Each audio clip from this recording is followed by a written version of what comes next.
it's time to do something stupid. And what's that? It's making a gaming PC out of the Roadkill computer. But before we could do that, let's find out if the motherboard still works. I think I need to stop neckbeard maxing before shooting intros.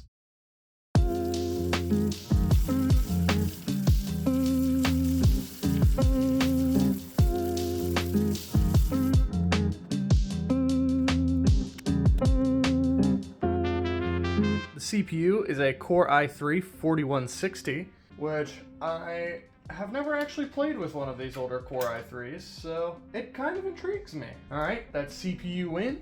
Let's get this RAM in here. Let's get our power supply connected up. And this is the only random cooler I have sitting around, so this is what I'm just going to set on top of there. I also have the hard drive it came with, so I'm going to connect that up. And time for the finishing touch. Let's get that VGA plugged in there. Let's turn the power supply on and see if anything goes boom. There's still a green indicator light, so that's always good. Now I need to find where the front panel power button is. It is right here. I expect it to power cycle a few times, given there's no CMOS battery in there.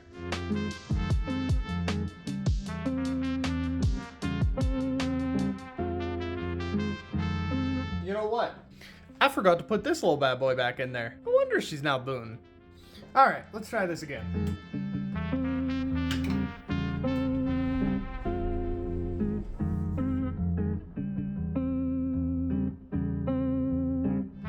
Holy sh...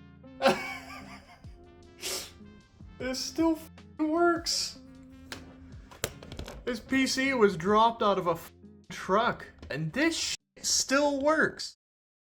Now that we know the Roadkill computer works, let me show you some of the stuff I got for it. To start off, we have the case. It was the absolute cheapest non-test bench case I could find on Amazon. So why don't we open it up and see what it looks like? I apologize for the poor lighting in this area. I'm just recording in the storage room of my basement, so there's not a lot of light down here. And there's also absolutely nothing in the way of acoustics. Okay, so at the very least, the case actually has styrofoam around it in the box. I was half expecting them to just kind of raw dog it into the box and call it a day, but I guess they actually had a little bit of care. This case was $30 on Amazon. I'll also put a link in the description. It's actually not a terrible looking case, especially for how much you're paying for it, but it's quite obvious it's very cheap. Let's get all this styrofoam off. Oh, this thing is light. This is a micro ATX case that does support a full ATX power supply, so it doesn't use any small form factor stuff or anything, which is nice. I have no idea if this has anything in the way of drive bays or anything like that. If I could even get the freaking panel open. What is this thing made of? I obviously don't care about scratching this thing, that's why I'm just kind of throwing it all around. I mean, for the love of God, I found this computer on the side of the road. I don't think it'll care. Alright, time for the reveal. Let's see what's inside. Hell yeah, it's a case. It has a decent port selection. You get a USB 2 and a USB 3 on the front. USB 3 for a case this cheap is nothing to complain about. Maybe we'll find out that this is actually a decent case. Or it'll be terrible. One or the other. It comes with, oh, not one, but not two. 3 included zip ties. Hell yeah, I don't even know if that was in frame, but here, there are 3 zip ties. It comes with an included fan of dubious quality, but you know what? That's fine. Again, just like the USB 3, the inclusion of the fan at all for $30 is pretty nice. And that's $30 after tax. It's $29.99 before tax. I mean, it has enough rigidity that I could press on it like this from top and bottom, and it doesn't really flex much at all. So I just spawned in this random bin of parts. These are all of the parts I collected from the Roadkill computer. We have the cooler it came with. I did intend on using this one, but sadly, I'm out of thermal paste, so I really can't do that right now. I'm gonna have to stick with the cooler I have on there, which is Cooler Master Hyper 212. It's an old one, like a real old one. I think it's the first generation of the Hyper 212. This is completely unrelated. I don't know why this is in here. We have the power supply that for obvious reason we would not be using in here, but in case you ever wanted to see the power supply, here it is. It's very smashed. This broken faceplate, if you know what this is from, what case this is from, let me know down below. But the main reason I grabbed that little box of stuff was for this, because it still had its IO shield, which is perfect. I don't have to worry about just throwing it in there. The only problem is right here. It is broken. It ripped, but I think we'll be able to make that work fine. So how about before I do anything, I stick this bad boy in there to make sure I can get it to fit. You know what? It's actually in there. It's not in there great, don't get me wrong, but it's in there. So I think what's next to do is I got a couple parts to go grab. I'm back with the stuff I forgot, and hopefully this is it. So it's actually time to start assembling the computer. So let's get on that. And I'll probably just do a little time lapse for this, make it quick. Also, I'm going to be doing whatever I can to reuse as many of the Roadkill computer parts as I can. The point of this video is not to be a budget PC recommendation, but I will still do my best to give you guys equal prices to everything that I have.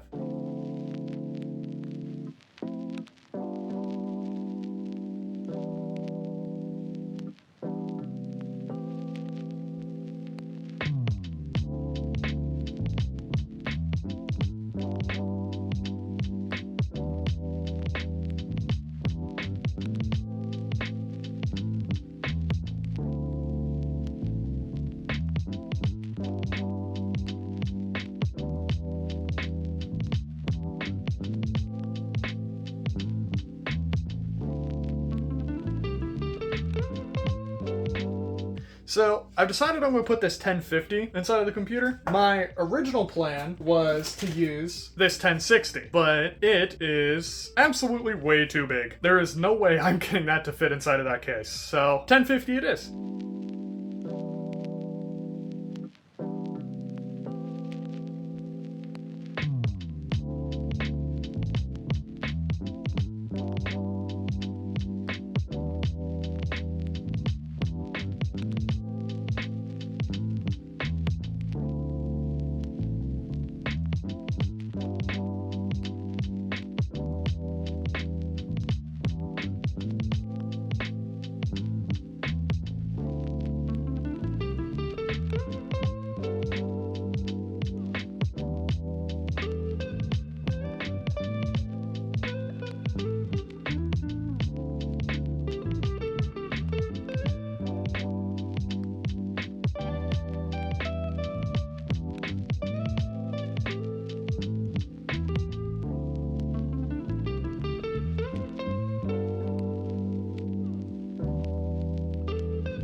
This case is miserable. I love it. The cooler's too big. I have to take apart the whole fucking computer. Shit! Why did I not check this when I started? I'm gonna do this all over again, because there's a freaking backplate for this cooler. There's no other side panel. I never actually mentioned in the video why it was such a problem that this cooler had a backplate, but it's because I don't have any coolers smaller than the Hyper 212, that screw directly into a backplate. All I have are pushpin coolers. You're welcome for the information. So one of the things that happens when you buy a super cheap case, you make one mistake and everything falls apart. I'm gonna replace the cooler with this beautiful BeQuiet Pure Rock Slim. It has this nice premium used thermal paste. It's better than having nothing. No more cooler mishaps this time. It is time to put the side panel back on. And look at that, it goes on fine. Thermals in this case are going to be awful. I already know that. It's tiny. Look at my hand compared to it. I don't have a banana for scale, but imagine there was a banana right here. That's how big it is. It's time to test it. Let's find out if she works. All right. Go flip the power supply on. Okay. It did not turn itself on. That's a good sign. I'm gonna hit the power button in 3, 2, 1. It still works. But now it's got a cute little case. I also just realized it's probably going to try to boot into Windows. No, it's not. I forgot. This is a problem that this motherboard has. And if anyone knows if there's a way to fix this, because I have tried resetting all the settings in the BIOS, I've tried clearing the CMOS, different stuff like that, and I can never get rid of this message that says new CPU installed. I don't know why, but the only way I could boot the computer up is to go into the BIOS, like this, and then just immediately leave. And then it'll just boot. See? It just boots fine once you do that. I look like such a chud back here. There's our little 1050. It is a 2 gig 1050, by the way. So, it's gonna struggle a lot, but if you want any proof that this is actually this computer working, you see back here, I have it going into this VGA adapter, which goes all the way up to that monitor right there. And you can hear it running. It's not exactly quiet, but it's not the loudest computer I've ever heard. All right, let's find out how this little thing does in some games. As I promised, there's nothing going on with this. I don't know why this is yellow on camera. It's red in person. There we go. Now it's red.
So, What do we think? Did it perform better or worse than you expected? Because personally, it was actually a little better than I expected. I thought it was going to be a lot worse than that. I didn't think half of the games I played were actually going to be playable on it, considering dual cores don't really hold up very well nowadays. Granted, it is hyper-threaded, so that helps it out a little bit, but really not by all that much. Games like Overwatch really surprised me, given the first impression was really bad.